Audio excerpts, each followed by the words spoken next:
Над белым пухом вишня, быцем синий огонек, вьется в яйце шпарки легкий. Синякрылый мотылек, синякрылый мотылек.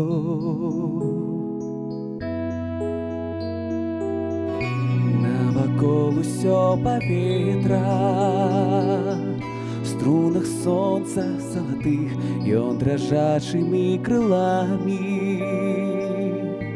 Звонит ледзьве чутно іх, звонит ледзьве чутно іх.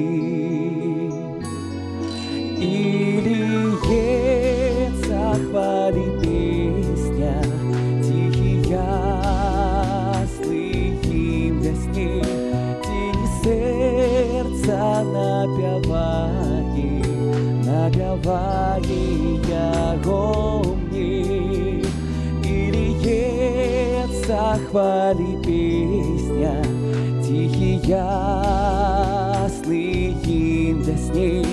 Тени сердца напевает, напевает яго мне. Не память таго ніколі, не разведать, не спознать, не дают мне думать зыки. Что летят, дрыжать, звенять, что летят, дрыжать, звенять. Песня рвется и льется на раздольный вольный свет, але хто яе пачуе? Можа толькі сам паэт, можа толькі сам паэт. І льецца хвалі песня, тихі ясны гімн для сней. Тені сердца напевае, напевае яго мне. И льется хвали песня, тихий ясный гимн для сней. Тени сердца напевае, напевае яго мне.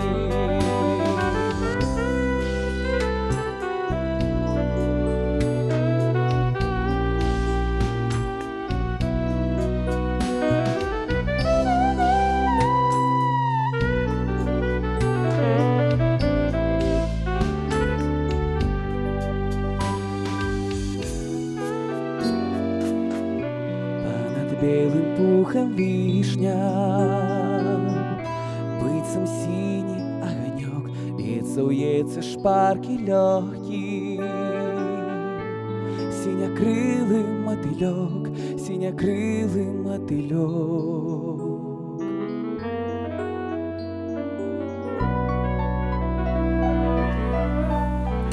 Добрый вечер, мы рады вітаць вас у нашей телекавярні «Вечерний Витебск». Всем добрый вечер. Сегодня с вами будут Юлия Дуброва и я, Иван Пышенко. Дякую. Добрый вечер, Иван. Я думаю, розпачаць трэба, як заўжды, з тых навінаў, што цікавых адбылося сёння ў нашым горадзе і, магчыма, нешта адбываецца яшчэ і зараз. Пачнем з самай папулярнай фатаграфіі сённяшняга дня. У Віцебску раёне спорткомплекса «Камсамолец» здарылася масавае ДТП. 5 аўтамабіляў сутыкнуліся адзін за адным, но абышлося без сур'ёзных наступстваў. І раз ужо увага вадзіцеляў зараз прыкавана да экранаў, нагадаю, што з заўтрашняга дня Дзяржаўтаінспекцыя праводзіць спецыяльны комплекс мерапрыемстваў. Увага, дзеці, у сувязі з пачаткам летніх канікул не забудзьце ўключыць днём блізкае святло фар. Як паведамляе сайт Белтабай, зоны адпачынку Віцебскай вобласці цалкам гатовыя да сезону. Усяго такіх зон налічваецца 130. Як толькі адкрыецца купальны сезон, у гэтых зонах штодня будзе ажыццяўляцца лабараторны кантроль вады, сачыць за парадкамі бяспекай у акваторыі будуць не толькі эколагі, але і супрацоўнікі міліцыі і, канешне, ратавальнікі. Карацей, мы гатовы ўжо сустрэць лета. Ужо можна пачакаць, чаму не? І пакупацца, і пазагараць. Яшчэ ў Віцебску ва ўсё рыхтуецца да славянскага базару. Як паведамляе сайт Віцебічы, гасцініцы і інтэрнаты горада змогуць прыняць амаль 1500 1000 чалавек. Зараз у іх завяршаецца мадэрнізацыя і капітальны ремонт гасцінічных нумароў. А яшчэ на фестывале адбудзецца унікальны марафон 1000 вершаў пра Віцебск.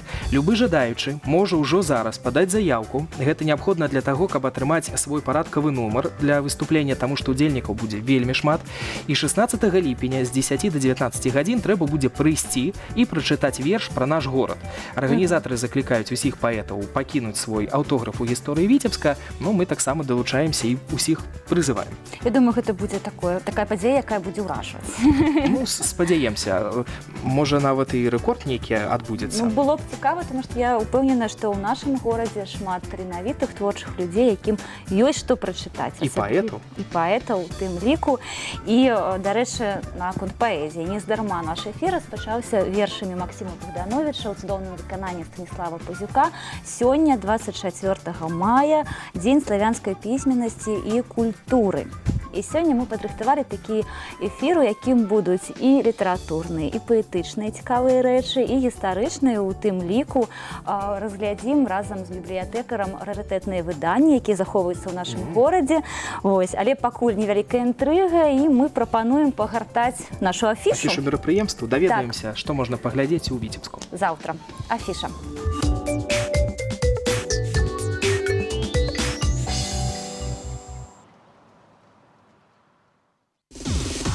Наш интеллектуальный партнер – любимая газета «Видьбичи». Арт-пространство Толстого 7 представляет фотовыставку «Портрет. Параллельные противоположности». Автор проекта, репортажный фотограф, выступающий под псевдонимом JC, представит зрителям 19 ярких, многозначных фотографий из репортажа «Где-то на юге Китая». Выставка работает с 10:00. Музей-усадьба Ильи Репина-Здравнева приглашает на персональную выставку живописи Надежды Гутниковой «Соприкосновение». Художница представит более 30 работ, посвященных усадьбе Здравнева. Эмоционально-философские работы автора отражают необычное звучание явлений и предметов. Интуитивно-чувственное познание мира позволяет художнице передать саму суть объектов при помощи цвета, линий и форм. Выставка открыта с 10:00. В Витебском краеведческом музее проходит выставка свободных творческих и джазовых портретов импровизированной студии «Лео-Лео». В каждом портрете живое вдохновение и индивидуальность почерка художников разных стилей и поколений, а также работы кисти друзей студии и близких по духу художников. Начало выставки в 10:00. Витебский художественный музей приглашает на выставку акварели Феликса Гумина «Берега», посвященную 75-летию художника. Со своих полотен автор делится со зрителем безграничной любовью к родному краю. Пейзажи, портреты и натюрморты автора полны душевности и лиризма. Выставка работает с 10:00. Витебская областная филармония приглашает на концерт Алены Ланской и Анастасии Тиханович о главном. Певицы объединили свои сольные программы, чтобы рассказать историю женской дружбы. Рассказать о главном – о любви, дружбе, о женской доле, у которой, как и в песнях, бывает место и для радостей, и для горьких слез. Начало концерта в 18:30. Наш интеллектуальный партнер – любимая газета «Видьбичи».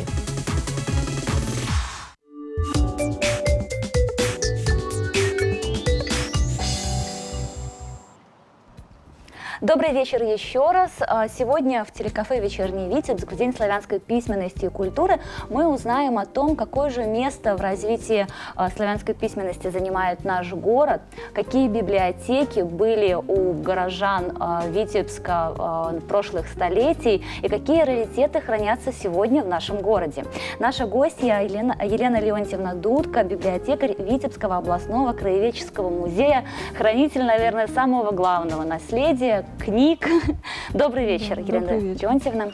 Да, расскажите немножечко, а вот хранитель книг, а какое наследие хранится сегодня у нас в ратуше, в нашем областном краеведческом музее?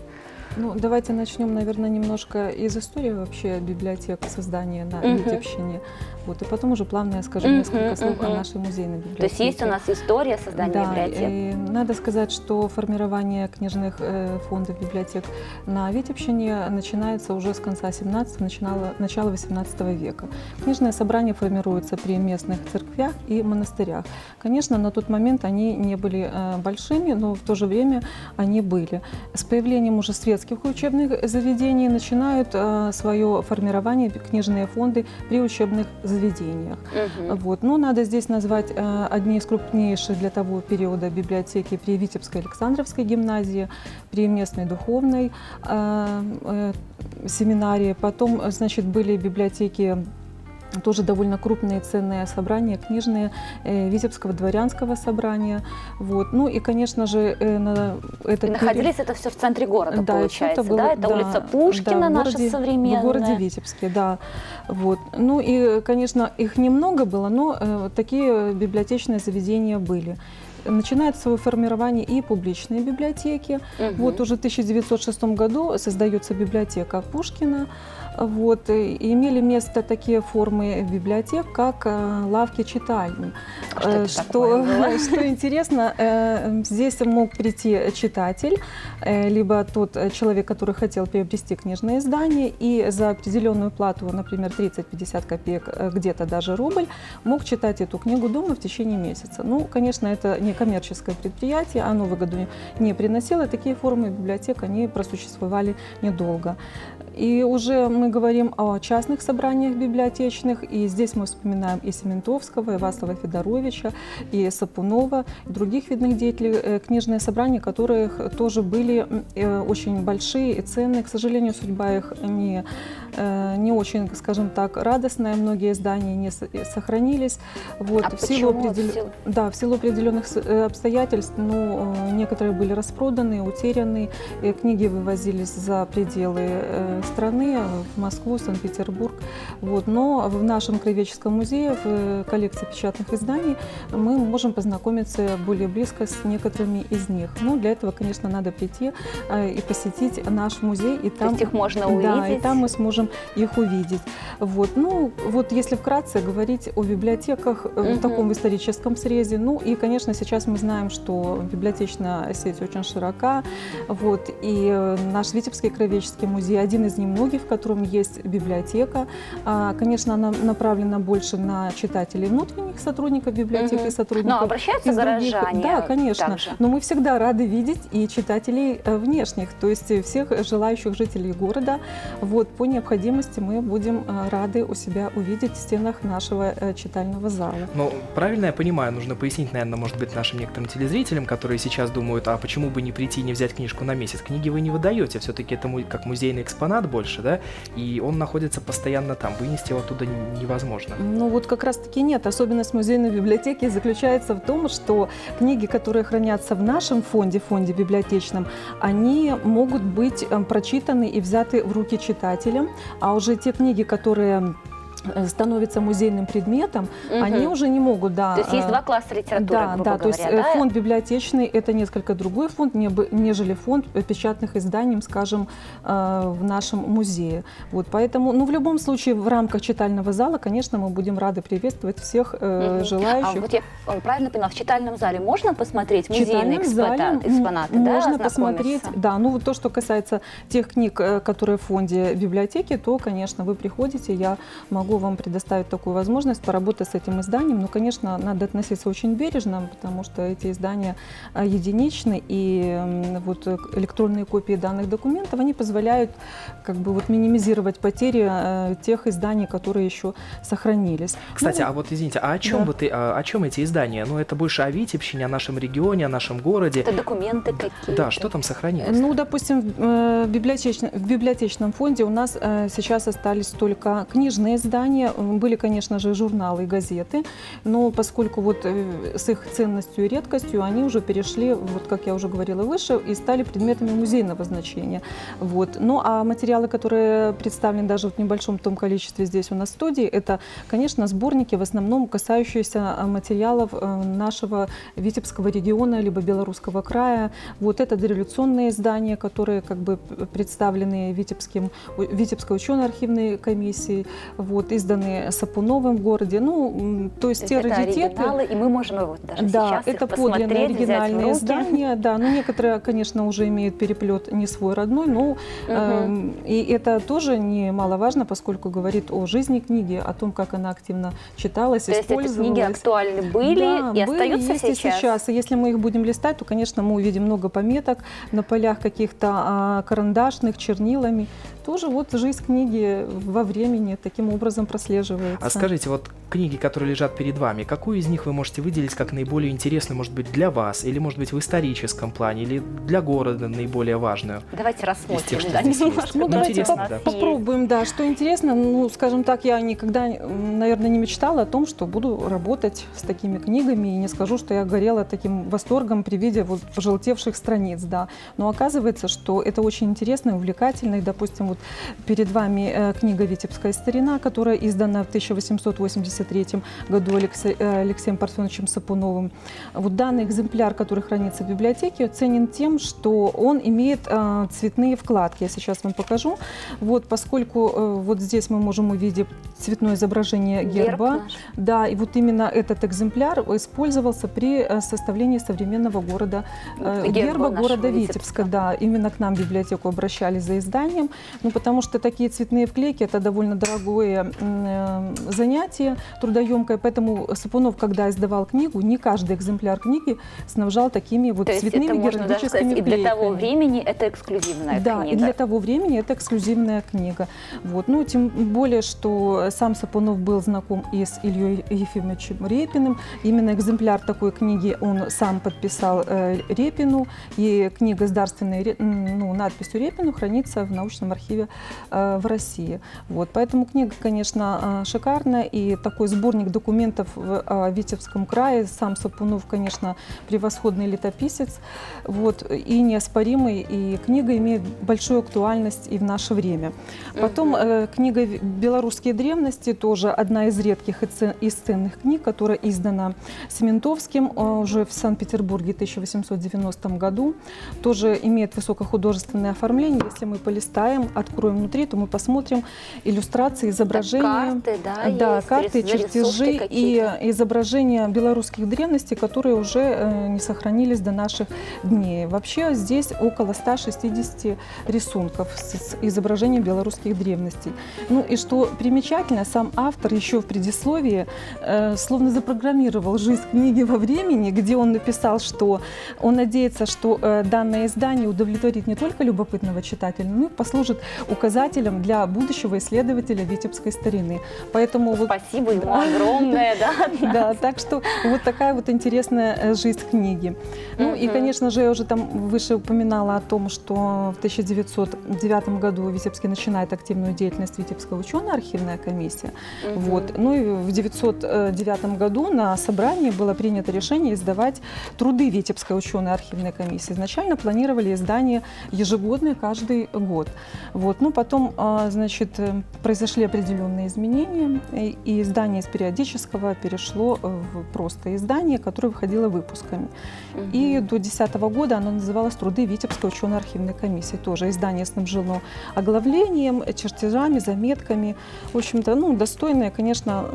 Ну, это документы, какие-то исследовательские материалы, да, Да, то, что касается Витебского края, событий, связанных с ним. Ну, потом, как говорят сами авторы изданий, они стали называться «Полоцко-Витебская старина» в связи с тем, чтобы расширить поле издания проблематики то есть не только город, но да. и окрестности, и города крупные другие. Да, поэтому вот им стала называться «Витебская старина». Здесь вот я в студию взяла с собой 2 выпуска.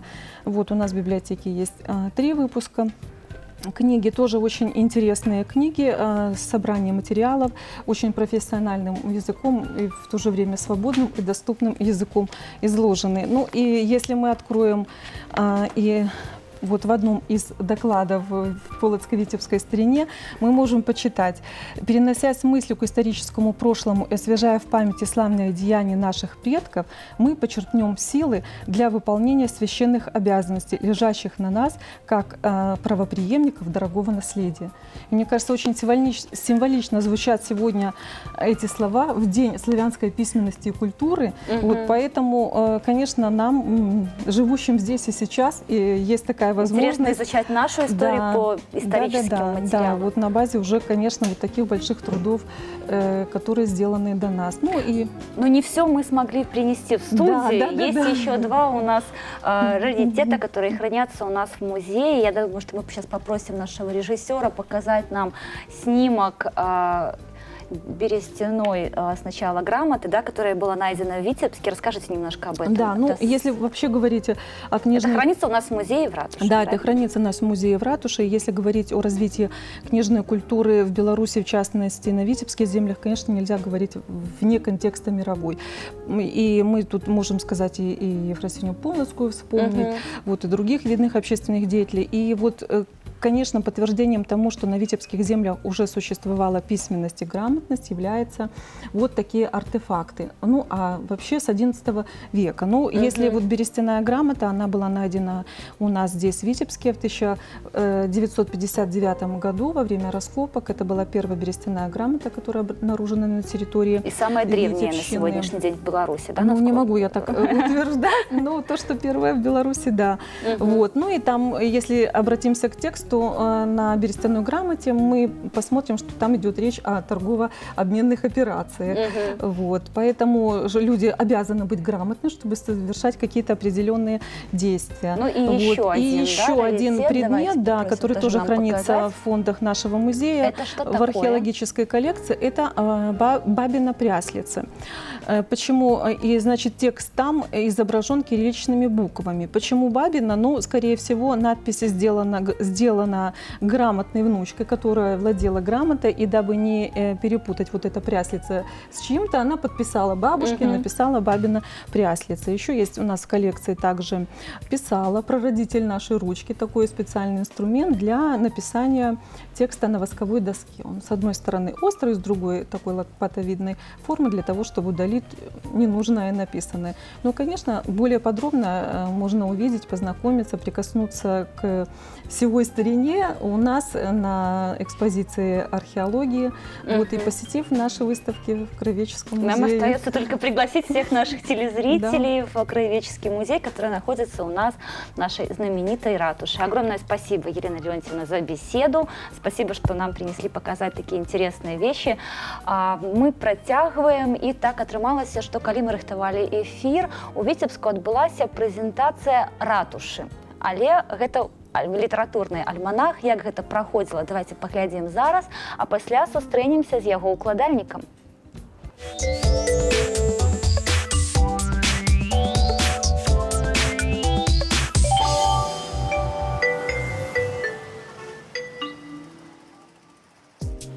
Збираем самые лепшие творы и самых лепших наших аўтараў. Менавіта так прадставіла новы нумар выдання яго укладальнік, старшыня Віцебскага абласнога аддзялення Саюза беларускіх пісьменнікаў, празаік, паэтка, гумарыст і публіцыст Настасія Лазебная. Цягам году Настасія Пятроўна назапашвала той літаратурны і літаратуразнаўчы матэрыял, які найбольш дасканала адлюстроўвае сучасную віцебшчыну літаратурную. Найперш гэта яе клопат, яе праца цягам амаль года. Яна рупілася, збірала не толькі тэксты празаічныя, паэтычныя, навуковыя, але і фотаздымкі, гаварыла з аўтарамі. Такім чынам, Віцебскі рэгіён літаратурны мае ўжо не толькі сваіх таленавітых разнастылёвых, разнапланавых аўтараў, але і свой ужо перыядычны орган. Аўтарамі альманаха «Ратуша» сталі і тыя творцы, якія не з'яўляюцца сябрамі Саюза беларускіх пісьменнікаў. Разам з паэзіяй, прозай, эсэ і перакладамі тых аўтараў, якіх Настасья Пятроўна ўжо смела называе класікамі, творы дэбютантаў, маладых паэтаў і празаікаў. Побач з творамі Франца Сіўко, Владзіміра Папковіча і самой Настасьі Лазебнай, Стасі Наркевіч, удалыя спробы прыгожага пісьменства студэнтаў і працоўнай моладзі. Свой літаратурны альманах ад Саюза беларускіх пісьменнікаў сёння мае кожны абласны цэнтр. У кожным свае адметныя рысы і свая назва, якая з'яўляецца сімвалам краю. У Віцебску гэта, канешне, ратуша.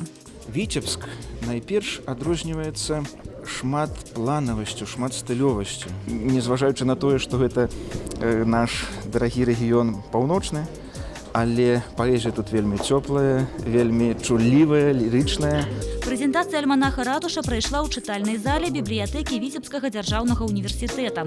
Пазнаёміцца з выданнем і паслухаць творы ў аўтарскім выкананні сабраліся студэнты і аматары беларускай літаратуры. Другі нумар альманаха «Ратуша» можна знайсці ў гарадскіх кнігарнях. Зараз Настасья Лазебная прыступае да падрыхтоўкі трэцяга выдання «Ратушы», якое пабачыць свет у наступным годзе.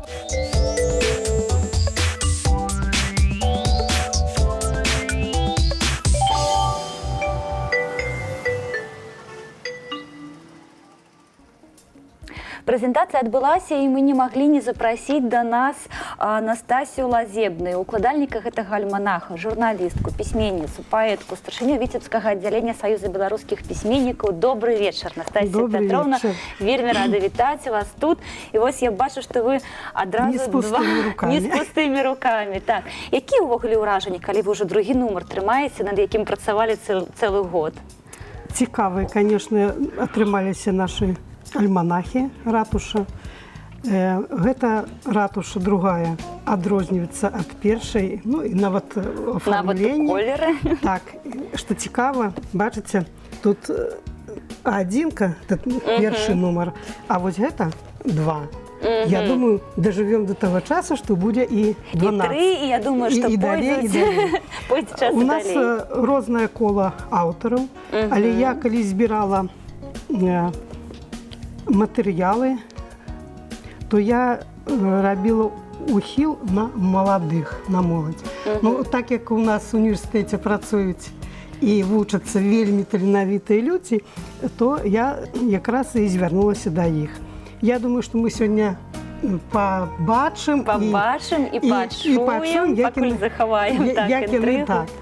Ну, а увогуле, канешне, адметная вельмі. Людзі настолькі любяць сваю радзіму, настолькі ганарацца ёй, і яны вот у сваіх творах гэта ўсё адлюстроўваюць. І гэта, можна сказаць, адна з асноўных тэмаў, так? Канешне, любоў да радзімы. Цікава. А якія яшчэ? Ну, а якія вот Ірына Фёдорова наша, таксама ёсць лірыка кахання, прыродны, грамадзянска-патрыятычна, як я ўжо казала. Ну, то есть шмат усяго цікава. Гаспадар Пашкевіч сказаў у інтэрв'ю, што вельмі цёплая творчасць у віцебскіх і паэтаў, і празаікаў. Вы згодныя з ім? Я, конечно, таму што я ж іх перачытала кожнай амаль што. І вы спецыяльна іх так адбіралі, каб было такое цёплае ўражанне. За 13 гадоў працы в універсітэце я вельмі, я ж ужо кажу, пазнаёмілася з людзьмі, якія, ну, годныя і вельмі цудоўныя людзі, і як людзі, і як творцы. Ну, узяць Сіўко, напрыклад, такі, недаўно яго выйшла кніжка «Плебейскія гульні». Думаю, што хутка выйдзе кніжка ў нашага таксама аднаго з аўтараў, боже, каб дзе-то мой даражэнькі Александр. То есть Пішчык Александр? Пішчык, так. Алена Гінько таксама ў мінулым годзе выпусціла кніжку лірычную, вершы, вельмі цудоўныя. Настасья Пятроўна, а вось калі, напрыклад, вам паказаць верш нейкага віцебскага паэта, але не казаць, хто яго напісаў, вы пазнаеце па стылю? Ну, ведаеце, гэта, напэўна, толькі можа чалавек, які, ну, крытык, там, ці мовазнавец. Я больш сябе адчуваю журналістам, але, ведаеце, магу уже сказаць адразу, гэта будзе, ну, паэт ці не. Па-першаму, нават- Ці гэта нейкі дылетант, ты той, хто ўжо безумоўна, не гэта першы раз. адчуваецца, таму што людзі, якія пачынаюць пісаць вершы, яны ўкладаюць душу, яны перажываюць пра тое, што яны пішуць. Ну, это ж цудоўна, калі не проста так, вот па нейкаму заказе, так, а вот ідзе адтуль, з сярэдзіны. Калі не можа. Калі не можа ўжо вытрываць, як гэта не А сказаць. шмат у нас такіх людзей у горадзе? Вот, напрыклад, у нашым альманаху ну, больш 40 чалавек увогуле. У горадзе тоже ж, ну, таксама шмат. Ну, але ж мы бралі якраз аўтараў і не толькі з Віцебска, а амаль што з кожнага раённага цэнтра. А там, ведаеце, вельмі цудоўныя. Вот узяць, напрыклад, Лепель, Вытокі, вельмі цікавая. Я вот ведаю кіраўніцу Выток. Яна сама Гэта ніколі... такі народны клуб, паэтычныя песні, калі не памыляюсь, так? І яна ніколі сама не пісала ні одного радка, не сачыніла, як кажуць. Але ж яна настолькі любя гэта і настолькі згуртоўвае каля сябе, вельмі цікавая. Я думаю, мы... Літаратурнае жыццё ёсць і ў Віцебску, і на раёнах. Лепелі, і там, напрыклад, у Шатчы, там, ну, у кожным раёне, таму што это вот цікава, і людзі, калі хочуць нешта сказаць і умеюць гэта зрабіць, чаму гэта не рабіць, правда? Ну, і цудоўна, што ёсць дзе надрукавацца. А пра што пішуць паэты Віцебскай вобласці?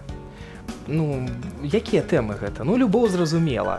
Ну, а я ж казала, любоў да радзімы. Ну, да радзімы. Пейзажная лірика. Захапляюцца нашай цудоўнай прыродай. Прырода, конечно. Ну, шмат это. Ну, мне здаецца, што кожны піша тое, што ён нешта перажыў, ці адчуў, ці ўбачыў. Я, напрыклад, калі пішу нейкія апавяданні, то ў мяне ў аснове майго сюжэта нейкая, ну, падзея, ці здарэнне, ці яшчэ што-небудзь. Таму што праца у газетах даволі доўгі час, і цяпер таксама у студэнцкай людзі прыходзяць і расказваць нейкія свае гісторыі. І яны ўваходзяць... У вас ёсць магчымасць сабраць такі матэрыял? Так, канешне, жывыя. Не то, што там от сядзіць і нешта выдумывае, выламывае з пальца. Ай, вот зараз я нешта такое напішу, што захопіцца ўвесь свет. Ну, а калі яно ад душы ідзе, калі яно адлюстроўвае нейкую падзею нашага жыцця, ну чаму б не напісаць? Таму атрымоўваецца, што наша віцебская літаратура такая чулівая. Чулівая. Ну і хочу сказаць, што ўсё ж, напэўна, большасць аўтараў у нас пішуць на беларускай мове. Сёння вот ехала сюды на студыю, і вы мне патэлефанавалі, і спыталі, дзе. Я кажу, вон у транспарце. Сядзіць жанчына, такая прыгожая, ну, такая гадкоў пад 70, ды кажа, я ж ніколі не думала, што такая беларуская мова прыгожая, правучая. Так што вы бачыце, мы яшчэ аднаго прыхільніка беларускай мовы. Ужо сёння. Я думаю, што пасля сённяшняга эфіру іх будзе яшчэ больш. Канешне. А давайте крыху распавядзем пра газету студэнцкую «Мы і час», якая выходзіць у нас ва універсітэце, якую чытаюць не толькі ў Віцебску. Так, не толькі ў Віцебску. Ведаеце, наша газета падпісное выданне. Газета зарэгістравана ў Міністэрстве інфармацыі, і яе могуць выпісаць любы чалавек.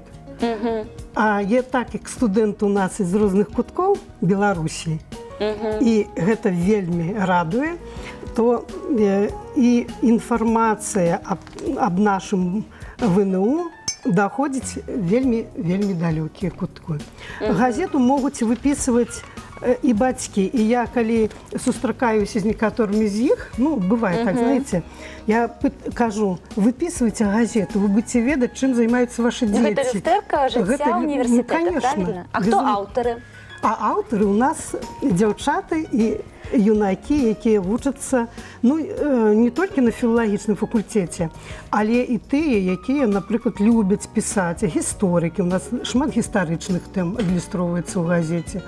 І універсітэт жыве такім яскравым і паўнацэнным жыццём, што мы не можам не адлюстраваць, вось узяць, напрыклад, «Союз народу будет крепким». Это как раз до нас приезжали со Смоленской університету гості. І ми якраз усьо... Падіння месшим у обласної газеті. Так вони навіть цікавіші, мені здається. Ну, конечно, ваш університет, ваш колектив. Ну, маленька, ну, здається, хоча у нас там може чоловік 10 тисяч, але ж у нас такое бурливое жыццё, што паспявай толькі адлюстроўваць. І ў вашым кабінеце, дзе знаходзіцца рэдакцыя, таксама кожны дзень весела, я так думаю. Весела у нас, асабліва, калі пачынаюцца перапынкі, то прыходзяць студэнты, не толькі там параіцца і спытаць, там зазірнуць які слоўнік, але расказаць, як адбылася лекцыя, што цікавае на сёння, і атрымаць, напрыклад, якое-небудзь заданне.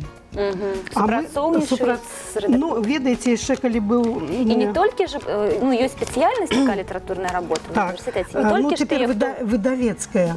І я думаю, што вот цяпер якраз абітурыенты, выпускнікі сярэдніх школ, думаю, што павінны да нас ісці вучыцца, таму што створаны ўсе ўмовы для таго, каб і атрымаць дыплом, і паўдзельнічаць у розных мерапрыемстваў, а іх ладзіцца вельмі шмат. Вот, бачыце, у нас нават літаратурная сторонка. Ой, я хотела спытаць, што і гэта газета адна з магчымасцяў маладому паэту заявіць пра сябе. Конечно. Вось у нас прыходзіць часта ў рэдакцыю Вольга Русілка ці Уладзімір Папковіч. Вольга Русілка дапамагае толькі пачынаючым, як кажуць, стаць на крыло паэтычнае. Так што ў нас усё цудоўна. Все цудоўна, і мы абавязкова яшчэ пазнаёмімся з аўтарамі. А зараз, пакуль невялікі перапынак, я прапаную паглядзець нашу рубрыку «Попадзі в телек» з Александром Карельманом.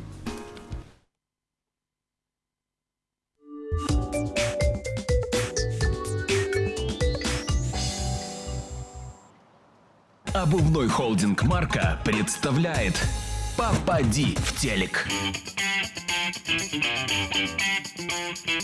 Ну вот и настало время нашего с вами свидания. Я не опоздал, вы не опоздали. Все как-то сразу пошло необыкновенно, потому что свидания, они как бы, кто-то должен с цветами, я без цветов, вы тоже. Что ж такое? Тем не менее, я думаю, что это время, которое мы проведем с вами, несколько минут, будет интересным и веселым. Поехали. Друзья, если у вас завалялась дома тельняшка, знаете, из нее можно сделать вот такой элегантный пиджак. Как вас зовут? Рита. Рита, очень красивое имя. Полная будет Маргарита, да? Да. Маргарита. Как маргарин, да? Почти. Или как маргаритки, что вы выбираете? Лучше цветы. Рит, скажите, пожалуйста, чем вы занимаетесь? Вот такая статная девушка. Знаете ли вы значение слова «статная»? Тоже предположительно. Ну, например. Я нет, просто я сказал вот от балды, понимаешь, вот статная. Может быть, статная — это как статуя, которая... Может быть, как стан красивый. Стан? Ну, стан такой. Я понял. Или статус. Хватит себя нахваливать, вот хватит. Нет, на самом деле все хорошо. Расскажите, вы студентка. Вы студентка, где учитесь? Медицинский. Медицинский. Это вот где учат медицине, как я понимаю. Вроде того. Вы будете лечить зубки или продавать лекарства? Что вы будете? Продавать лекарства. Продавать лекарства. Скажите, пожалуйста, какое ваше любимое лекарство? Или давайте топ-10 ваших любимых лекарств. А вот смысл в том, что я их не люблю. Не любите? А что вы любите? Вы же фармацевт. Фрукты, овощи люблю. Так вы будете как-то за здоровое питание, да, то есть вы будете в аптеке, знаете, таким засланным казачком. То есть люди будут приходить, а можно мне какие-нибудь витаминки прописать? Ну, или прописать, можно ли купить, да? А сама пить не буду. Да? А я думал, что ты будешь... Витаминки — это, конечно, хорошо, но если вы хотите, есть огурцы. Есть огурцы тут. Слушай, Рит, но ты когда-нибудь попадала в телек? Нет. А за деньги? Нет? Слушай, ну ладно, тогда смотри. Сегодня ты попадаешь абсолютно бесплатно. Проходи, пожалуйста, сюда. Поразить своей красотой и меткостью это кольцо. Давай. Попасть в телек. Йоу, круто, молодец. Мамочке, папочке передаю привет из Минска. И парню, который находится в Варшаве. Ого, что с собой не взял? Так получилось. Говорят, одежду шьет, занимается стряпнёй какой-то. Лучше б в телек попадала, был бы хоть толк какой-то. Рэпчик. Друзья, судя по всему, вот этот смелый парень, как зовут? Ян. Ян, рэпер. Вот почему-то вот ты очень похож на рэпера. Ян, ты рэпер? Нет. что, у тебя даже имя рэперское. МС Ян, йоу-йоу-йоу, я Ян. Не знаю в себе изъян. Ну ты очень серьезный, я не могу с такими серьезными людьми общаться, понимаешь? Есть менее серьезные Яны. Ян, слушай, ну ты почему такой серьезный? Не знаю, привык уже так. Тебя так воспитали быть серьезным? Да. Потому что мужик настоящий. Ян, сколько ты уже работаешь? Сколько лет ты уже добываешь уголь? В шахтах? Не сколько. А где ты учишься в школе? Да. В каком классе? В 5. В 5 классе. Понимаешь, в 5 классе. То есть это уже полпути позади, да? Но есть уже какие-то наколки, там, прошло 5 лет, а я не изменился. Есть такое? Нет, конечно. Нету ни одной татуировки? Ну, собираешься наколоть? Нет. Правильно, давай пожму тебе руку. Слушай, Ян, ну какие твои любимые предметы в школе? Математика. Ты знаешь, что такое десятичная дробь? Знаю. Ну что? Но не помню. Знаю, но не помню. Слушай, это самая крутая отмазка, что я слышал. Тебя когда к доске вызывают, ты то же самое говоришь, да? Знаю, но не помню. Тебе говорят, вот тебе 10, но 2. Так тебе учителя не говорят? Нет. Хоть чуть-чуть говорят, иногда двоечки ставят. Ну, было один раз. Самое жестокое наказание за двойку какое у тебя было? Никак. Лишали улицы? Нет. А улицу лишали тебя? Нет. Слушай, тебя вообще вот как-то вот не наказывают, двойки не ставят. У тебя крутая жизнь. Вот я смотрю. Слушай, Ян, ну чем планируешь заниматься? Чем увлекаешься? Может быть, ты поешь, танцуешь, рисуешь? Что делаешь? Борьбой занимаюсь. Борьбой, все. Больше я с тобой не шучу. Я понимаю, почему ты теперь такой серьезный. Потому что с тобой шутки плохи. Если надо, можешь и на лопатки положить, да? Ну да. Ну попробуй нашего оператора, положи на лопатки. Давай, давай. Давай, давай. Пошел. Ладно, я шучу. Все очень просто, Ян. Твоя задача вот отсюда забить нам гол. Молодец! Попытка номер 2. Давай, Ян. Что-то ты вначале в ворота бы посмотрел, Янчик. Вон они. Вот, видишь, как все пошло. Давай пятерочку. Давай, молодец. Хочу передать привет бабушке, дедушке и нашей учительнице Ирине Гекторовне. Ребята, тяжелый груз на моем сердце лежит из-за того, что нужно с вами попрощаться. А иди отсюда, ничего тяжелого, пока. Обувной холдинг «Марка» представляет «Попади в телек».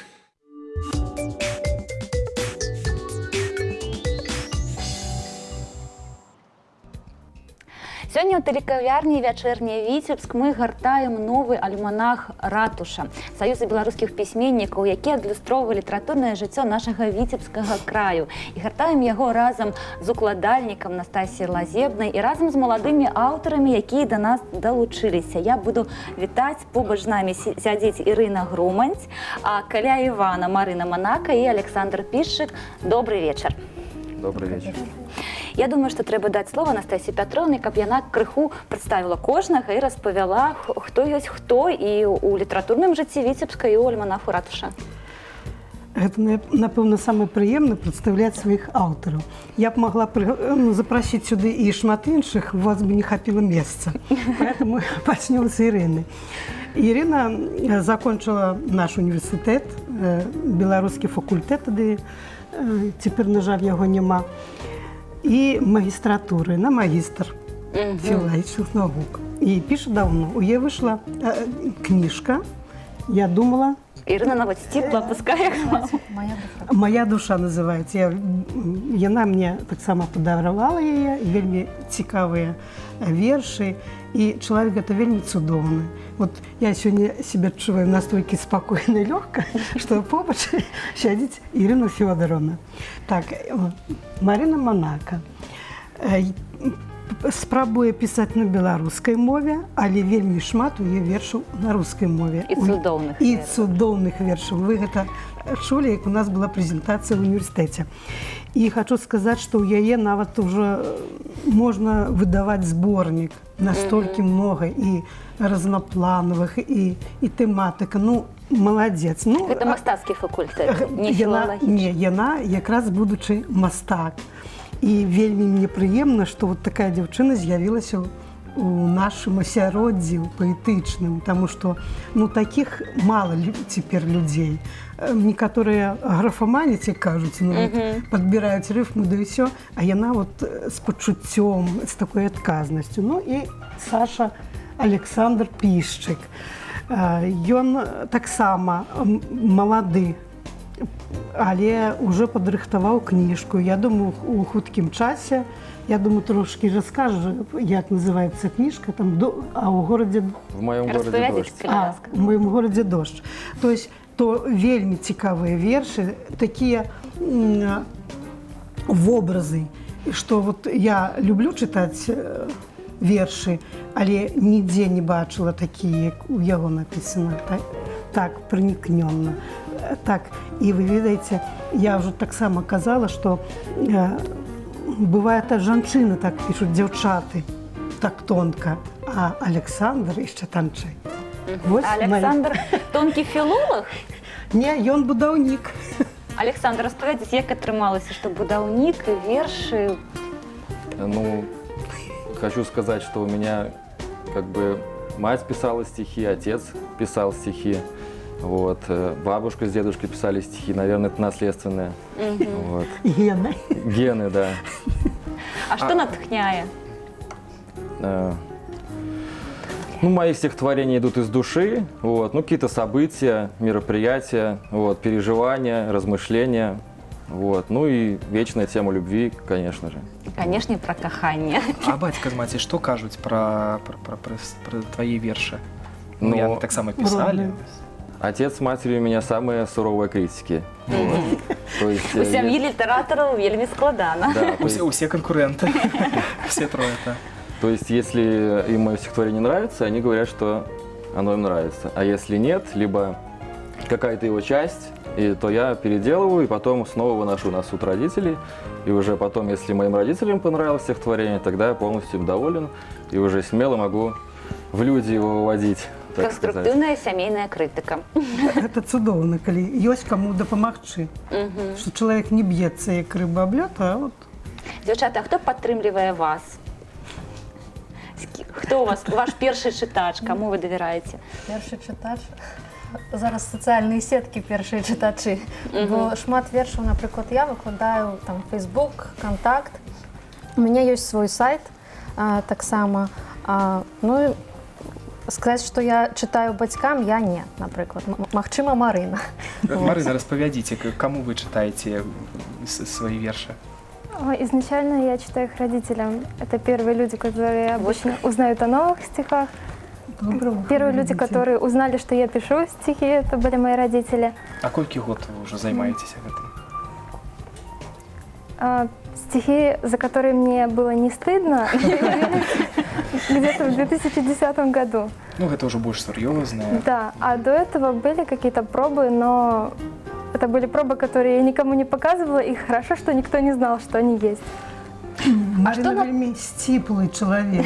І калі я хадзіла на мастацка-графічны факультэт нейкі рэпартаж рабіць для газеты, я пытаюся, дзяўчаткі, а хто з вас піша? Вот прыносьце ў газету, у нас якраз вот выходзіць літаратурная старонка. І вот, дзякуй Богу, прыйшла. Ірына, вы зараз выкладаеце? Не. Не, творчеством займаетесь? Можна так сказаць. Зараз я жыву ў Новаполацку. Таму да вас я завітала з гэтага горада. Так, госці здалёк. Я прапаную нашим аўтарам крыху пачытаць вершы. І раз есть такая магчымасць у прамым эфіры ў нашай тэлекавярні, я думаю, нашим гледачам будзе цікава паслухаць. Я думаю, Александр, дзяўчат, мы пропустим. Першы? Так. С удовольствием. Ірына, калі ласка. Ну, я прачытаю верш з альманаха «Ратуша». Тут такая подборка моих апошніх вершаў. І калі казаць пра тое, што я пішу, то вельмі гэта часта асабіста, так, сапраўды з жыцця майго. Іры мне Бродскі напрарочыў праз холад несвятое ночы, без рук тваіх, без блаславення, праз боль, пакуты і цярпення, отель, балкон, шыкоўны выгляд, парфум у клатчы, шлейф на целе, малітва надавала сілы праз пацеркі святое дзевы, сцісканне душу ў натоўпе, маўклівая любоў радзімы, лёс рымлянак такі гаротны праз бляск вачэй у касмедзіне. Прароцтва Рыма, смех паэта і немаўклівы крык любові зноў спавядалася я ў гэтым учора ўночы ў Божым слове. Я думаю, што мы ў Гэта нашай апладысменты. тэлекавярні можам таксама зрабіць вось так, тому што так, мы не на сцэне ў такіх цёплых абставінах. Дзякую вялікі. Калі ласка, Марына.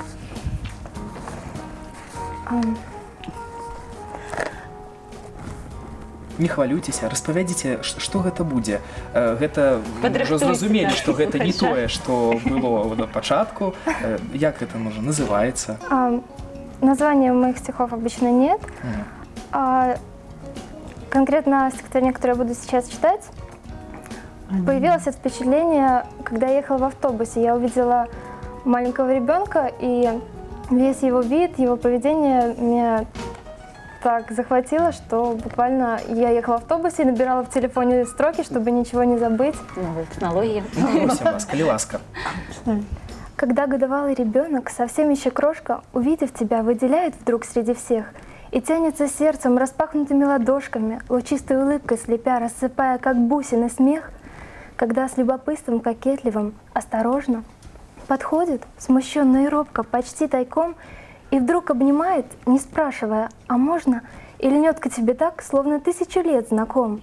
Когда это чудо кристальное, неземное, открыто и просто ломает весь твой покой, ты вдруг понимаешь сполна всех дедов-героев, вступавших за будущих внуков в смертельный бой. Цудоўна. Цудоўна. Я разумею, чаму вам так лёгка, светла, вы заўсёды усміхаецеся ў кампаніі такіх светлых летуценнікаў. Заўсёды цікава. А зараз што, даведаемся, наколькі адрозніваецца мужчынская паэзія ад жаночай? Здаецца мне, Александр. Я б ніколі не адрознівала мужчынскую ад жаночай. Калі яна ёсць паэзія, так яна ёсць. Ну, вы зараз даведаемся. Калі ласка, что это будет? Ну, мне было сложно выбрать стихотворение, вот, но я все-таки выбрал. Дякую, тому что эфирный наш час обмежованы. Але мы б з задовольнением слухали и слухали. Да, и как бы это стихотворение было написано на закате, вот, о чем свидетельствуют первые строчки данного стихотворения. «Закат над миром догорев, засыплет пеплом кровли зданий, и ночь в тумане угорев, откроет тайны мирозданий, и суть законов бытия познаю, может быть, и я, а кто-нибудь еще другой, с кристально чистыми очами, что бьют из недр земли ключами, кто носит солнце за плечами, сгибает радугу дугой, пройдет сквозь время и меня, стирая грань 7-го дня. Все это будет, а пока кусают небо облака, и я весельем их разбужен, пью кофе, ем остывший ужин». Мне здавалося, што зараз зайграе музыка і далей будзе песня. Яна павінна быць. Яна павінна быць, так. Не працавалі вы з кампазітарамі ніколі? Нет, еще беседы не вел, но я с удовольствием открыт для диалога, вот, и буду рад любым предложениям. А дазвольце такое пытанне. Вы же не так давно вучыліся ў школе, все мы вучыліся. Калі трэба было вывучыць на памяць нейкі верш, вялікі, невялікі, я не ведаю, вам гэта лёгка давалася? Мне всегда это давалось легко и с удовольствием. Я очень любила стихи, я любила читать, поэтому проблем не было. Александр, так само? Ну, я бы не сказал, чтобы это уже совсем легко, но несложно, скажем так. А Ірина? Іра? Таксама нялёгка. Нялёгка? Нялёгка. Вось у тым-то і справа, што філолог, здаецца, але вершы на памяць я вучыць не зусім і любіла. Цікава. Скажыце, а вам ганарова апынуцца на старонках літаратурнага альманаха «Ратуша»? Вось для вас выхад гэтага альманаха быў падзеяй? Ну, для мяне гэта падзея ўжо другі раз, бо я другі раз на старонках гэтага альманаха. Я была таксама, ну, мае вершы былі надрукаваны ў першым. Вось. Ну, цяпер таксама падзея, таму я прыехала з Наваполацка сюды. А Марына і Александр, я так разумею, дэбютанты? Дэбютанты. Дебютанты. Какие были ўражанні, калі убачили свои верши у альманаха? Для меня это было очень неожиданно, потому что я не знала, что Анастасия Петровна подаст мои стихи в альманах. И да, мы встретились, это была такая удивительная новость. Было очень приятно. Настасья Петровна, як же авторское право? Даже нават не запытались. Я давала стихотворение Анастасии Петровне, да, изначально с разрешения. Александр, какие ваши были подчеркнуты? Ну, приятно, я был очень рад. Вот. Когда ко мне поступило предложение Анастасии Петровны публиковать свои стихотворения, вот, и я не смог отказать. Вот. Я очень к этому стремился, шел. Вот, и поэтому мне очень приятно, я очень благодарен я Анастасии Петровне за такую честь, оказанную мне. Вот. Ну, вы кому-нибудь подарили вось гэты альманах? Обязательно. Кому? Спіс людзей, калі ласка. Шмат людзей, и кому вы... Кто трымали такі падарунак? Такі падарунак ад вас. Нет, ну еще пока немного людей. Ну, все напереде. Бацькі, я так думаю, были першими. Это, разумеется, да, но потом моя девушка, вот, ее зовут Ольга, я ей презентовал. А вы для вашей дзяўчыны пишете вершы? Конечно. Ей падабаецца?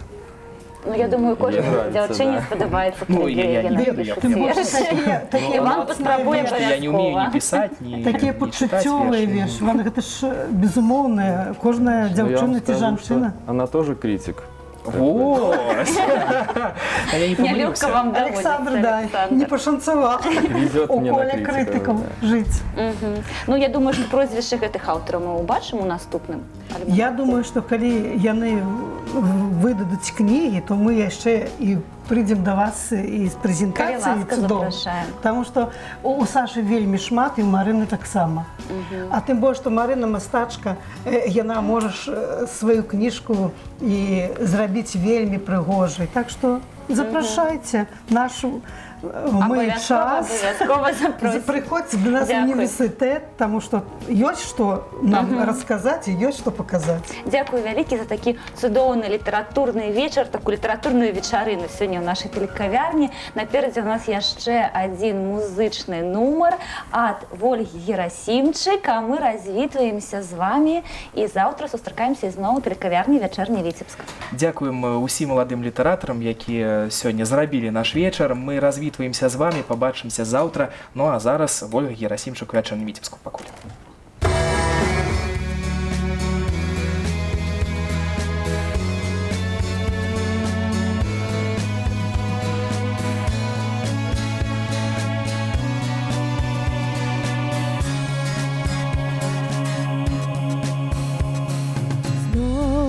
Чую твой голос, ці гэта мроецца.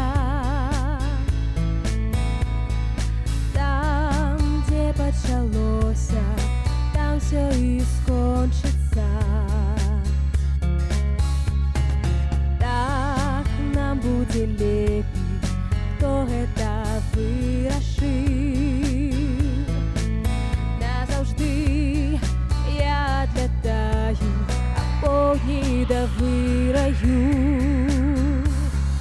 Затрымай мяне сонечнымі цёплымі праменямі, толькі нам вядомымі імгненнямі, зоркай, што плыве за неба край. Затрымай мяне, я твая, ты таго не ведаеш. Што ты адчуеш, ты малюся небу затрымай. Паўкрока насустрач, так проста робіцца. Вось толькі прычыны, штосьці не знойдзецца. Хто з нас будзе першы, справа умоўная. Мы з табой ледзь не згубілі штосьці галоўнае. Затрымай мяне сонечнымі цёплымі праменямі, толькі нам вядомымі імгненямі, што плыве за неба край. Затрымай мяне, я твая, ты таго не ведаеш. Адчуваю тое, што ты адчуеш. Ты малюся небу за